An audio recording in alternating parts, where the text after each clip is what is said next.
We get asked quite a lot about Braxton Hicks and whether people feel them, whether everybody feels Braxton Hicks. So we're going to explain to you a little bit about what they are and why you may or may not feel them.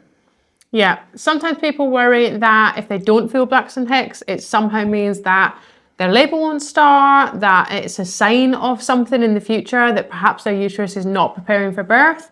But that's absolutely not the case. No, not. So what Braxton Hicks are is they are practice contractions. What it is your uterus practicing building oxytocin receptors, and it does this by just giving little contractions that do nothing to the cervix. So your uterus builds up these oxytocin receptors, and then when your labour begins, it is all set up and ready for oxytocin to create those surges within your uterus. Now, not everybody will feel them, like we said. That doesn't mean they're not happening. Our body will be doing this from very early on in pregnancy, building them receptors. We also can get more Braxton Hicks at different points as well, depending on what's going on in our surroundings. So if you do feel Braxton Hicks, there might be a likelihood that you feel them a lot more when it comes to the summertime, for example. Yeah.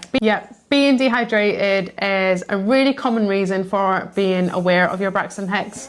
We know that commonly people will feel Braxton Hicks at the very end of pregnancy, and so we associate that with we're term or close to term and where are our Braxton Hicks. But actually Braxton Hicks are happening much earlier on in pregnancy, and people aren't aware of them. It's just that as our uterus becomes larger, or in situations where you are dehydrated and things, you can become more aware of them. But if you are never aware of Braxton Hicks in your pregnancy, it's not a sign of a problem. Neither of us felt them first time round. Not at all. Did you have any second time round? Nope. No.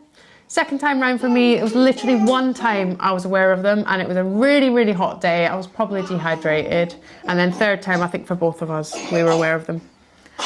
So whether you're feeling Braxton Hicks or not, they are happening. Your uterus will be readying itself, so it's nothing to worry about either way, really. If you've enjoyed this video, then come and subscribe to our YouTube channel, check out our other videos, and come and follow us on the gram @The Birth Uprising for all sorts of information and us prattling around.